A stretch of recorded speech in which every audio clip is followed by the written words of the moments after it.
창세기 11장 1절부터 9절 다 같이 합독하겠습니다. 시작. 온 땅의 언어가 하나요 말이 하나였더라.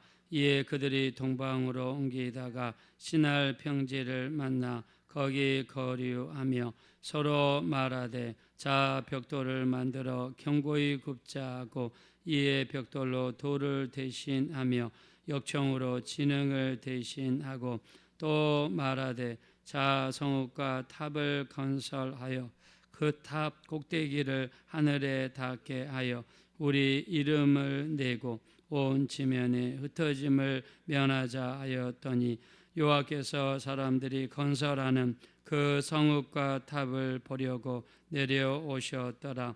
여호와께서 이르시되 우리가 한 족속이요 언어도 하나이므로 이같이 시작하였으니 이후로는 그 하고자 하는 일을 막을 수 없으리로다. 자 우리가 내려가서 거기서 그들의 언어를 혼잡하게 하여 그들이 서로 알아듣지 못하게 하자 하시고 여호와께서 거기서 그들을 온 지변에 흩으셨으므로 그들이 그 도시를 건설하기를 그쳤더라. 그러므로 그 이름을 바벨이라 하니 이는 여호와께서 거기서 온 땅의 언어를 혼잡하게 하셨음이니라. 여호와께서 거기서 그들을 온 지면에 흩으셨더라. 아멘. 창세기 11장은요 바벨탑에 대한 이야기입니다. 자, 바벨탑을 지은 사람은 니므롯으로 알려져 있습니다. 자, 성경에 니므롯이 바벨탑을 건설했다는 기록은 없습니다. 자, 그러나 유대의 문헌으로 가면 미드라시와 탈무드에 보면 함의 손자였던 니므롯이 바벨탑을 건설했다는 기록이 나옵니다. 자, 함은 노아의 아들이었죠. 노아가 방주에서 나온 다음에 포도주를 마시고 취했습니다. 그리고 하체를 벗고 잠을 잤습니다. 함이라는 아들이 들어가서 아버지를 덮어드리지는 못하고 나온 다음에 아버지의 흉을 받습니다. 자, 이 사건이 노아의 심기를 거슬렸습니다. 그리고 함과 그 아들 가나안을 저주하게 되었습니다. 자, 함의 이런 경솔한 행동이 아마 어떤 성경학자들에 의하면 함의 행동은 이것뿐만이 아니라 아마 굉장히 많은 시간을 거쳐서 아버지에게 반기를 들었고 아버지에게 대항했으며 아마 그런 일이 있었을 것이다라고 추정하는 성경학자도 있습니다. 자, 함의 경솔한 행동, 함의 불신앙적인 믿음이 자녀들에게 엄청난 파괴적인 결과를 가져왔습니다. 그래서 가나안 땅 7족속을 건설하고 또 소돔과 고모라 성 하나님께서 불러 멸망시켰던 그 성을 건설하고 그리고 니므롯이라는 자식을 낳았습니다. 자, 니므롯은 첫째 아들 구스의 아들입니다. 자, 구스는 지금으로 치면 에디오피아라는 뜻을 가지고 있습니다. 자, 성경에 에디오피아라는 이름이 굉장히 많이 나오죠. 자, 모세가 나중에 또 재혼을 하게 되죠. 그 여자 이름이 누구였습니까? 바로 구스 여인이었죠. 이것 때문에 아론과 그 다음에 미리암이 굉장히 반발하면서 모세랑 서로 대항하게 되죠. 이 일로 말미암아 미리암의 문둥병이 나중에 발생을 하게 됩니다. 자, 그리고 우리 사도행전에 보면은요. 이 에디오피아 내시가 이렇게 예루살렘에 예배하러 왔다가 돌아가는 길에 빌립 집사님을 만나서 물에 내려가서 침례를 받고 올라올 때에 빌립 집사님이 갑자기 사라지는 이런 일들도 일어났습니다. 자, 근데 이 구스가 낳은 아들이 누구냐? 바로 니므롯입니다. 앞에 우리 창세기 10장 8절과 10절에 보면 니므롯에 대한 기록이 좀 나와 있죠. 다시 한번 10장으로 한번 넘어가겠습니다. 10장 우리 8절부터 우리 10절입니다. 8절.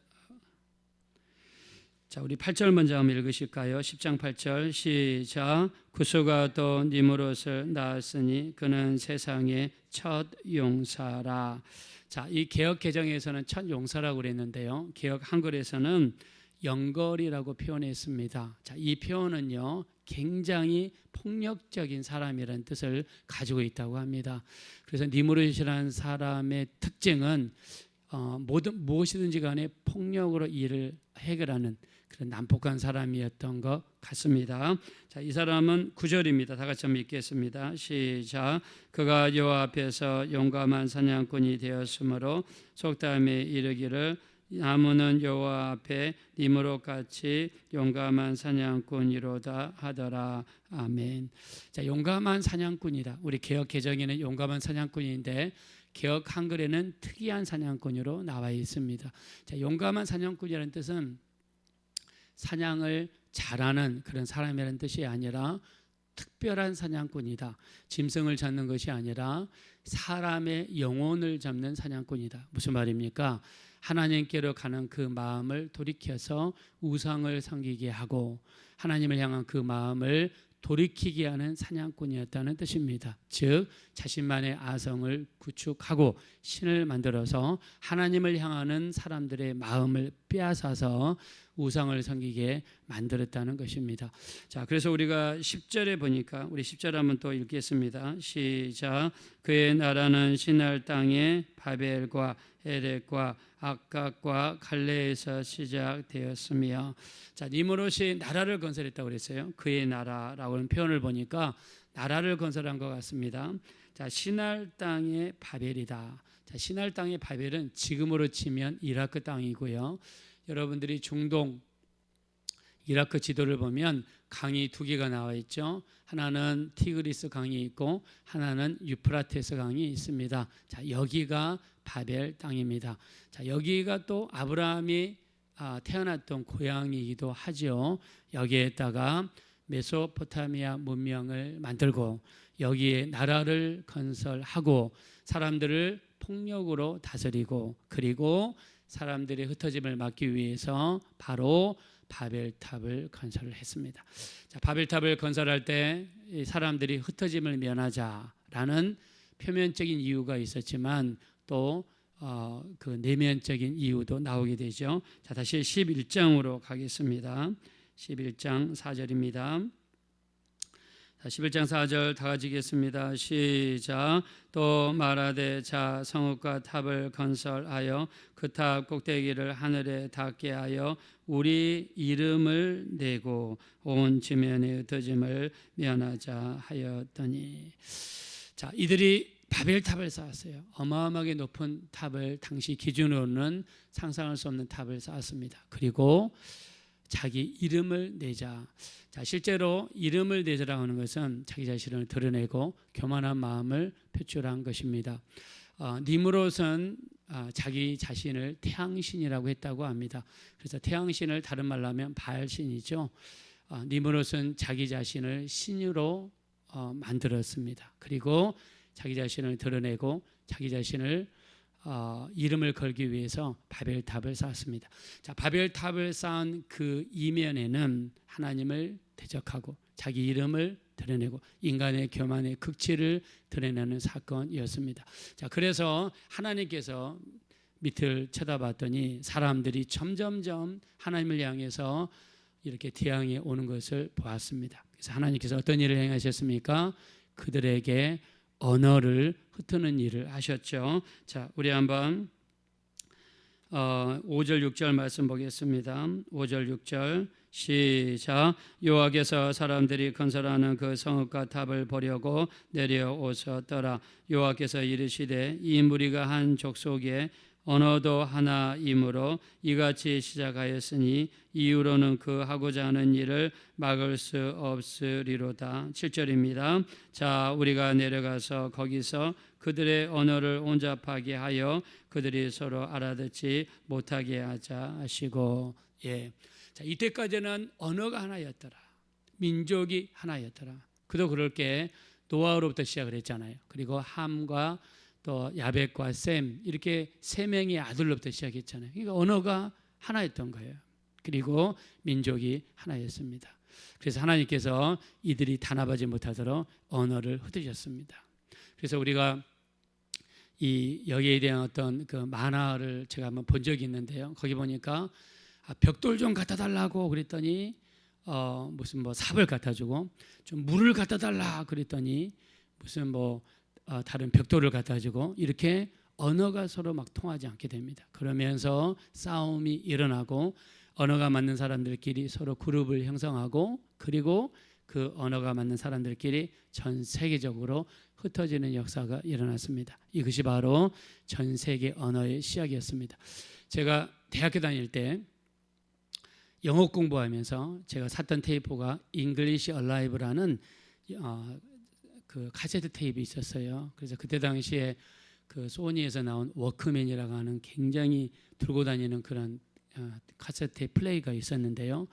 그 테이프를 그냥 테이프가 너덜날 때까지 막 들었습니다. 그냥 한 30개인가 몇 권 되는데 그냥 처음부터 끝까지 그냥 달아질 때까지 들었어요. 그러면서 하나님 앞에 기도했던 제목이 뭐냐면 바로 여기 창세기 11장이었습니다. 언어의 창시자는 누구냐면 하나님이시죠. 한글을 만드신 분, 또 영어를 만드신 분, 독일어, 일본어, 중국어, 러시아어 만드신 분이 누굽니까? 하나님이세요. 이때 언어를 뜨신 거예요. 그래서 제가 그때 기도한 게 뭐였냐면, 하나님, 여기 바벨탑 사건을 통해서 언어를 만드신 분이 하나님이지 않습니까? 하나님께서 제게 혀를 주장해 주시고, 또 영어 단어를 잘 외울 수 있도록 기억력을 주장해 주시고, 또 암기력을 주장해 주셔서 영어를 잘 감당하게 도와주십시오. 이렇게 기도한 적이 있었습니다. 왜냐? 성경에서 언어의 창시자는 하나님이시니까. 자, 바벨탑이 무너진 이유, 바벨탑이 흩어진 이유는 인간의 교만이었습니다. 그래서 우리가 세상에 이런 단어가 있죠. 마천루 저주라는 말이 있습니다. 마천루, 영어로 스카이 스크레이퍼죠. 큰 빌딩을 그 나라에서 짓게 되면 반드시 저주가 오더라. 이거를 마천루 지수 또는 마천루 저주라고 합니다. 독일의 연구원이었던 앤드루 로렌츠라고 하는 사람이 연구를 해봤어요. 전 세계에서 큰 빌딩을 지을 때마다 어떤 일이 있었는지 한번 연구를 해봤습니다. 근데 그 연구의 동기가 뭐냐면, 창세기 11장을 읽다가 바벨탑을 지었더니 저주가 임했잖아요. 하나님의 진노가 임했습니다. 자, 그렇다면 지금도 이런 법칙이 통하는가 조사를 해봤더니, 미국에서 최초로 가장 높은 빌딩이 바로 싱어 빌딩인데요. 싱어 빌딩을 짓고 나서 1차 금융공황이 왔다는 걸 발견했습니다. 두 번째, 엠파이어 스테이트 빌딩과 크라이슬러 빌딩을 1929년에 지었는데요. 이때 짓고 나서 1차 경제공황이 발생했습니다.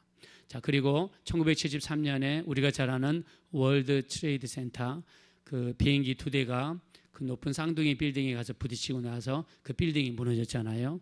자, 근데 1973년에 월드 트레이드 센터를 건설했는데, 그때 건설하고 나서 1차 오일 쇼크가 왔습니다. 대만을 조사했더니 대만에 가면요 101층 빌딩이 있습니다. 그거를 타이페이 101 빌딩이라고 그러는데, 대만이 2000년도에 이 빌딩을 지었어요. 근데 그전에는요 대만이 우리나라보다 1인당 GDP가 높았습니다. 근데 타이페이 101 빌딩을 짓고 나서 우리나라한테 GDP가 추월당했어요. 우리나라가 대만을 1인당 GDP가 앞섰습니다. 자, 근데 안타깝게도요 2017년에 우리나라가 뭘 지었습니까? 저 잠실에 롯데월드 타워를 건설했죠. 123층 555m인데 이 롯데월드 타워를 건설하고 나서 우리나라가 다시 18년 만에 1인당 GDP를 대만에 뺏겼어요. 지금은 대만이 우리보다 1인당 GDP가 앞섭니다. 2010년도에요 두바이에서는 부르즈 할리파라고 하는 세계적인 초고층 빌딩을 지었어요. 근데 이 두바이가 이걸 짓고 나서 정부가 파산을 했습니다. 디폴트를 선언했습니다. 자, 그래서 이거를 마천루 저주라고 이야기합니다. 자, 성경에서는요 바벨탑을 지은 이유는요 자기 이름을 내자, 자, 자기 일을 드러내는 이야기죠. 자, 이러고 나서 하나님의 심판을 받았습니다. 우리 잠언서 16장 18절에 보니까 교만은 패망의 선봉이요 거만한 마음은 넘어짐의 앞잡이라고 그랬습니다.